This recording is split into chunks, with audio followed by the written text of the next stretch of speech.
The honest truth is, when you look around the globe, especially in North America and the US, the odds of getting binding federal legislation anytime soon look pretty daunting. Therefore, you really need corporates to step up and fill the gap. And that's what I hope we're able to do with the voluntary carbon market, is turn it in a really positive direction so that it can scale up and perhaps operate at a scale equivalent to what some of the mandatory markets are doing. Welcome to Smarter Markets, a weekly podcast featuring the icons and entrepreneurs of technology, commodities and finance, ranting on the inadequacies of our systems and riffing on ideas for how to solve them. Together, we examine the questions: are we facing a crisis of information or a crisis of trust? And will building smarter markets be the antidote? This episode is brought to you in part by Base Carbon. It's time to get serious on carbon. Learn more at basecarbon.com.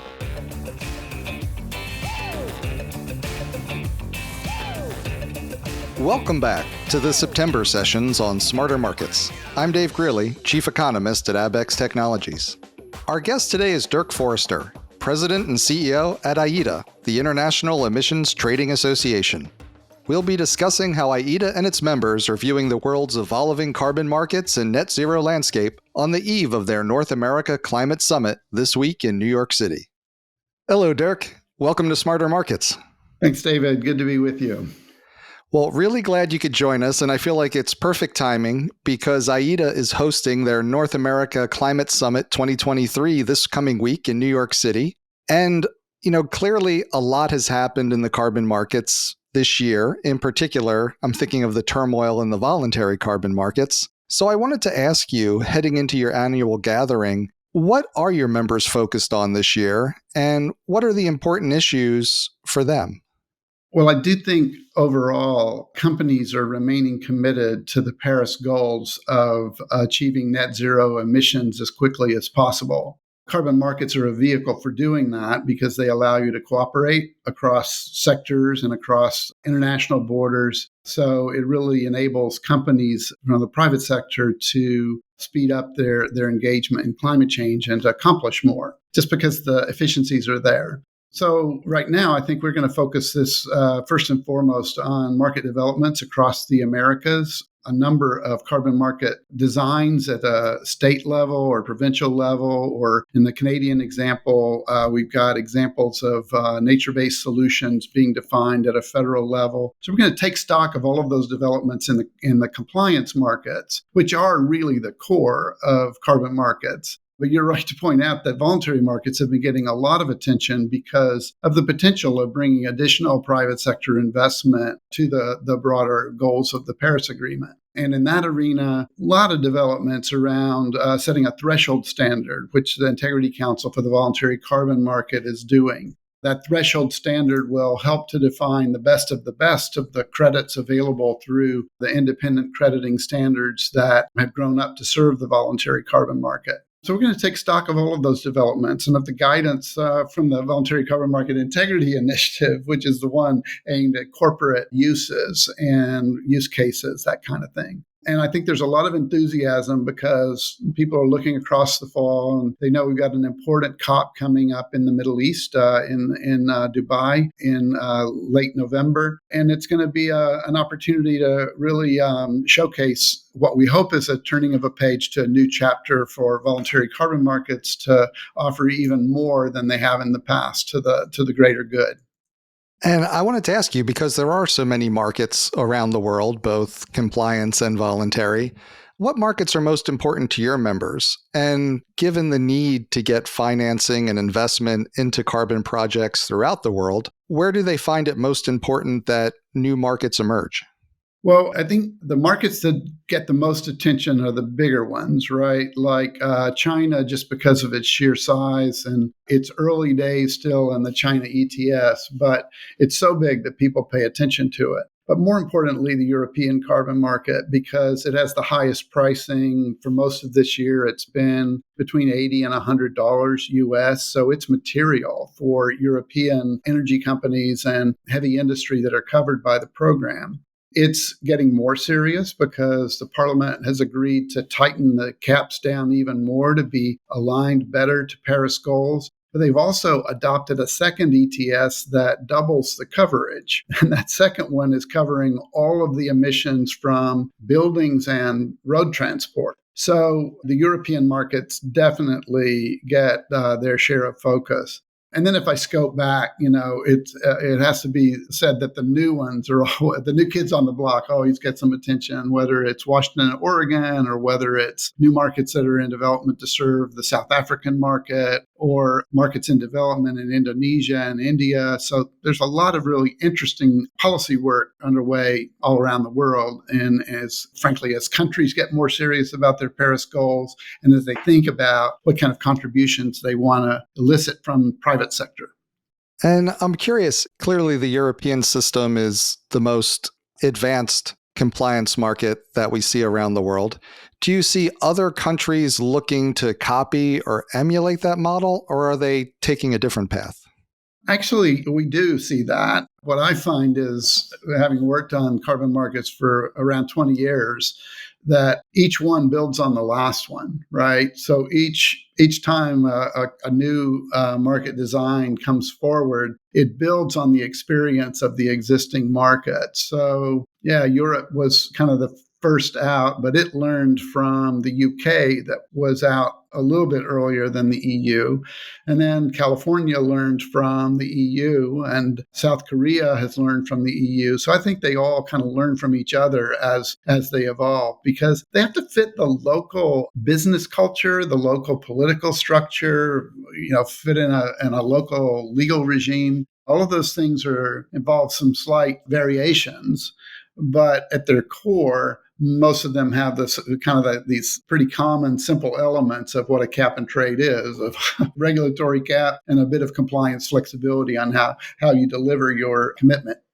And I wanted to turn for a few minutes to the conference itself. What is on the agenda this year, and what will your members be talking about this week?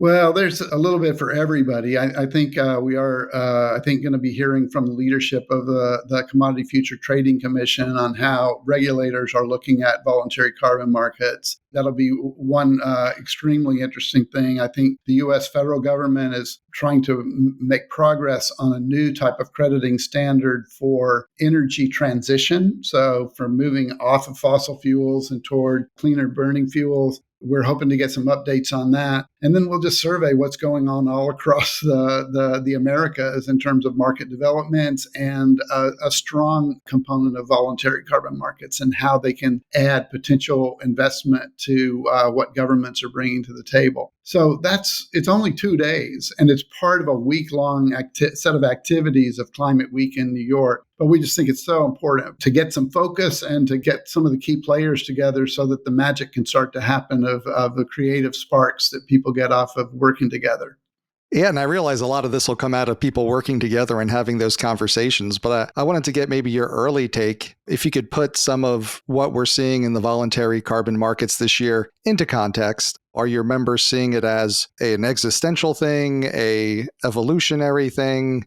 Where do you think we go from here on the voluntary side? Well, I think in terms of perspective, if you look back at last year's numbers, I think the mandatory markets or the compliance markets were something on the order of 90 billion in size, and the voluntary was just right around 2 billion. So it gets this outsized focus, and I'm not really sure why, because it is all to the good of mobilizing additional resources for climate mitigation. But I think the public wants to hold the voluntary carbon market to high standards, and I think people are up for that. And we're going to go through a bit of a transformation. But at the end of the day, it still seems to be the strongest policy approach for mobilizing private capital. The other approaches, like the U.S. is using, federal incentives, but not many governments can replicate that level of spend in their economies, especially poor countries. So the likelihood is that they're going to turn to corporates for what they're able to do, either in a regulatory system, a compliance system for carbon, using a carbon market maybe, or through voluntary commitments. Some countries are looking at whether they can get their big corporate emitters just to sign up to get on with it, as opposed to, trying to get legislation passed. For my members, we will always prefer legal systems that are set in stone, that are clear and reliable, and that are aimed at net zero because of the certainty they provide, right? But the honest truth is, when you look around the globe, especially in North America and the US, the odds of getting binding federal legislation anytime soon look pretty daunting. Therefore, you really need corporates to step up and fill the gap. And that's what I hope we're able to do with the voluntary carbon market, is turn it in a really positive direction so that it can scale up and perhaps operate at a scale equivalent to what some of the mandatory markets are doing. Yeah, and I'd love to dig into that with you a little bit more because, as you said, you've been doing this 20 years. IETA's been around since, I believe, 1999, working to establish a functional international framework for trading greenhouse gas emissions reductions. And, it's so easy in these markets to get lost in the details and the nuances of different approaches. I was hoping you might be able to kind of give us that 35,000 foot perspective of what is IETA's vision for that type of functional international framework? What's the vision for the carbon markets that you would put forward? Well, I think in as many places as possible, we would like to see legal regimes in place that set declining caps to net zero, but that acknowledge the role of removals gradually over time. But at the beginning, there's a lot of emission reductions or the potential emission reductions that are not happening because they don't have investment. So in the early stage, there still needs to be quite a role for bringing in the extra reductions that are needed. But I think our vision is that this is at the beginning of IETA, there was a thought that you get disparate systems that eventually converge over time in a single global market. But I think what we learned in the course of the Kyoto Protocol is that maybe what ties things together are these carbon credits that can be recognized from jurisdiction to jurisdiction, as opposed to how many direct linkages you have. But our preference, the direct linkage, is the most efficient, and it'll stimulate the best investment. That's still the route we'd like to pursue. And we'd definitely like to see the nature-based side of things mature more because of the enormous potential for balancing out the remaining sources with nature-based credits. But I think also the technology side is going to come along really quickly because the need is there and the corporate investment is going to be there, I think, because I think it's growing rapidly. It's interesting that you said back in the Kyoto days, there was the view that we would converge to kind of a global cap and trade because, like many things in the carbon markets, I think there's probably a view now that people think that that's the path we'll take, and kind of some hope that by aligning with the Paris Agreement and the carbon markets created by Articles 6.2 and 6.4, that might be a path. I was curious, your thoughts on the markets created by 6.2 and 6.4 and how they fit, or you think maybe might not fit with the vision you have. Well, I think they fit because the gist of Article 6.2 is that countries that want to cooperate together on getting to their net zero goals are free to do so as long as they account for the emissions mitigation and the trades properly. So for private sector people, that's music to our ears. We don't want any funny business. We don't want counterfeit entering the system. We don't want double counting. So we've been extremely supportive of that. And I think the great thing about Article 6.2 is that it leaves the countries the sovereign right to decide for themselves whether they want to link up with others or not, whether they want to pursue a joint approach or whether they want to go it alone. The economic modeling work that we've done with the University of Maryland says that if you do cooperate with others, if everybody worked together on this most important problem that we're facing on the planet today, that you could cut the cost in half or achieve twice as much, another way of thinking about it, for a given level of investment. So who wouldn't want that? You want these systems to work well so that they can really accelerate the investment. You ask about 6.4, and I think 6.4 is going to be an important part of the fabric. Now, for the uninitiated, this is a part of Article 6 of the Paris Agreement. And Article 6 is all about how cooperation works between countries as they achieve their goals. But 6.4 gives countries an option of going through a UN program to get credits approved and issued. So they'll have a UN seal of approval on them. And they can be used through 6.2, honestly reported, right, as one of the supply lines, you could say, for those that really want to accelerate their efforts to reach net zero. So 6.4, I think, is potentially hugely valuable because of that reach, because any country can access it, and because it's got a strong amount of buy-in behind it.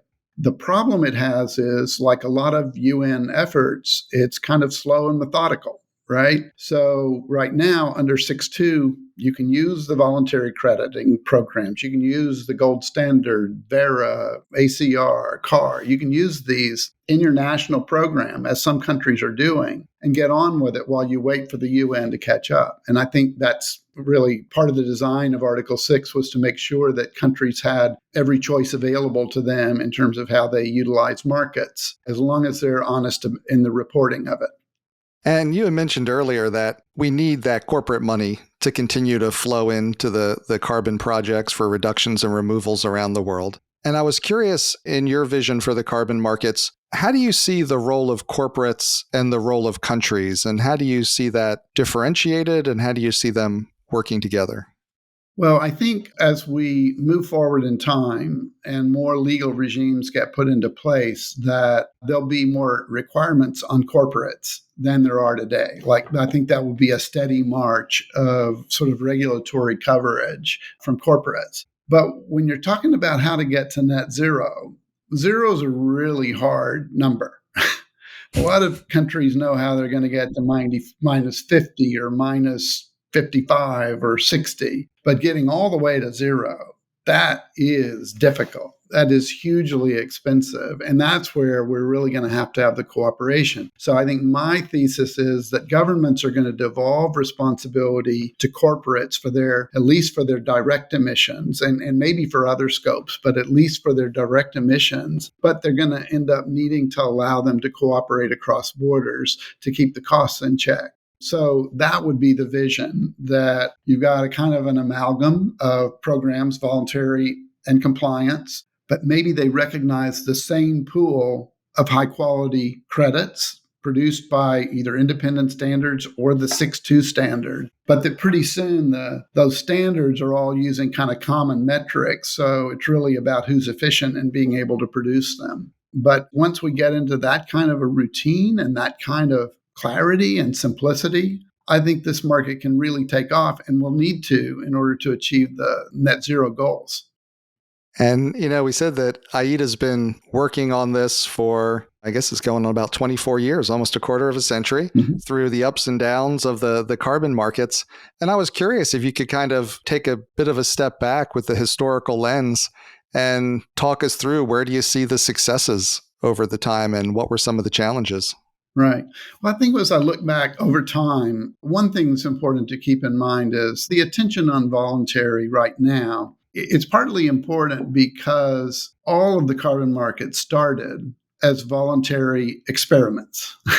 Really, in every jurisdiction, there were some pioneering companies that went out and tried things. And when I think back when I first started in the market, which was more like 25 years ago, back then we didn't have independent standards. We didn't have independent verification companies that had been authorized to do independent verification. We didn't have a private registry that could register a project and issue credits.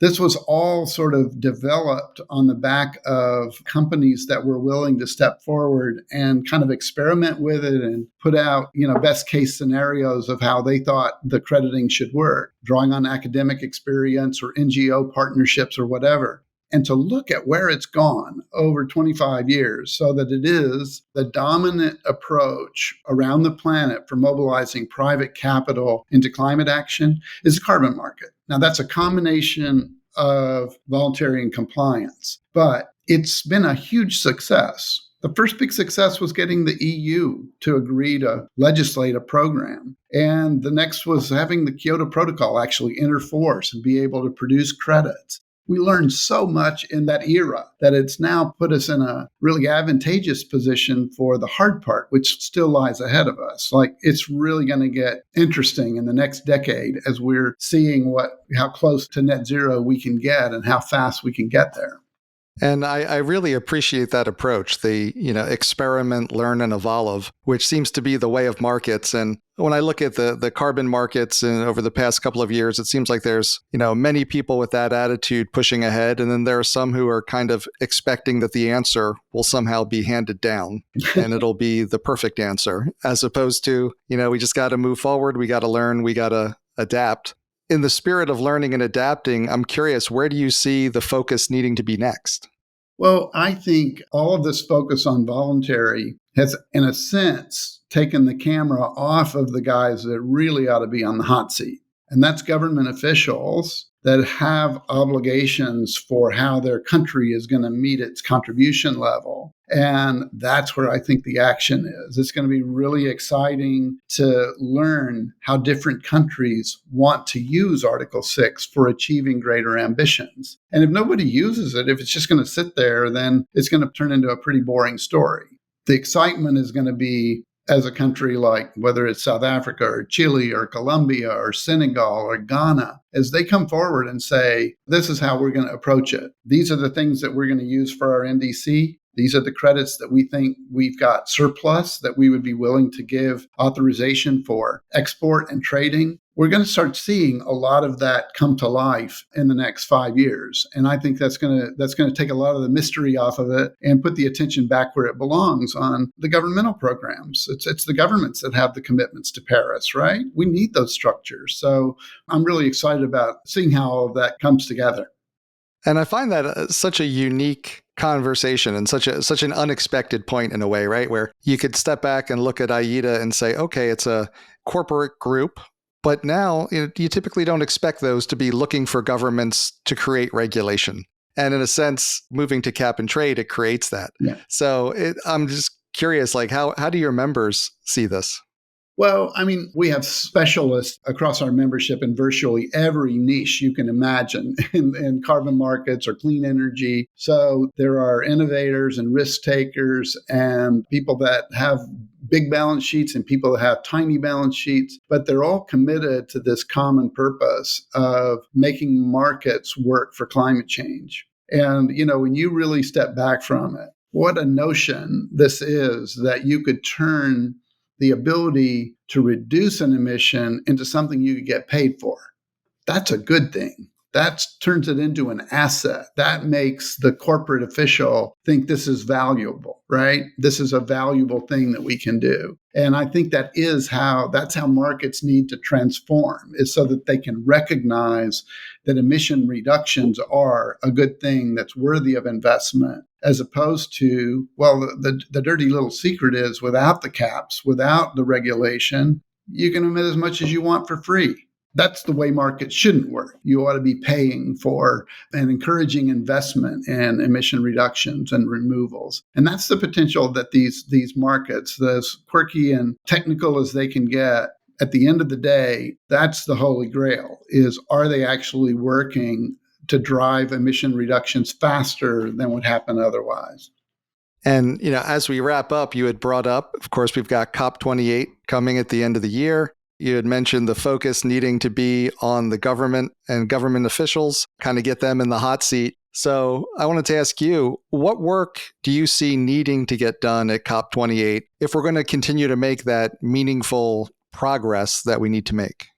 So the main event is going to be around the global stock take, and that's the negotiators' efforts to look across what all the commitments are and how big is the gap, what more can we do together, right? And so in a sense, the market element is subservient to that broader goal, right? So I think that's going to be the headlines of the COP, is around the global stock take and what are we going to do about it. And carbon markets are an enabler of additional action. And so what we'll be looking at is there's always a negotiating agenda for Article 6, for continuing the work program for how it's going to get implemented. This time I know that they asked the supervisory body to get its systems up and running and to come back with guidance on how they want to approach removals. And so there are some market elements that we're eager to learn where the negotiations land on. But to your point in your question, that's only half of the story. Maybe it's less than half. The real story at COP is what all of the countries are saying in their opening statements or in their pavilions and then the various side events that occur on how they're intending to use Article 6 and what is their national approach going to be. Last year, I wasn't expecting to see as much as we got on that because Glasgow was, still less than a year old that we got the breakthroughs on Article 6 in Glasgow. And yet, as you walked around the zone where all the national pavilions were, country after country has events on what they're thinking on Article 6. So that's really the exciting part, I think, is about how countries want to use the flexibilities and the honest reporting and good accounting provisions that they've got in Article 6 to accelerate their work on climate change. Thanks again to Dirk Forrister, President and CEO at IETA, the International Emissions Trading Association. We hope you enjoyed the episode. Please join us next week when our guest will be Eric Townsend, host of Macro Voices. He'll be discussing his new documentary series, Energy Transition Crisis. We hope you'll join us.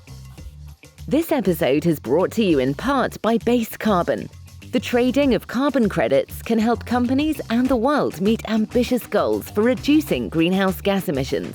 But how do we judge the quality of these projects? And how can we ensure that our investments are creating real value? At Base Carbon, we're focused on financing and facilitating the transition to net zero through trusted and transparent partners. It's time to focus on what's important. It's time to get serious on carbon. Learn more at basecarbon.com. That concludes this week's episode of Smarter Markets by Abax. For episode transcripts and additional episode information, including research, editorial, and video content, please visit smartermarkets.media. Please help more people discover the podcast by leaving a review on Apple Podcast, Spotify, YouTube, or your favorite podcast platform. Smarter Markets is presented for informational and entertainment purposes only. The information presented on Smarter Markets should not be construed as investment advice. Always consult a licensed investment professional before making investment decisions. The views and opinions expressed on Smarter Markets are those of the participants and do not necessarily reflect those of the show's hosts or producer.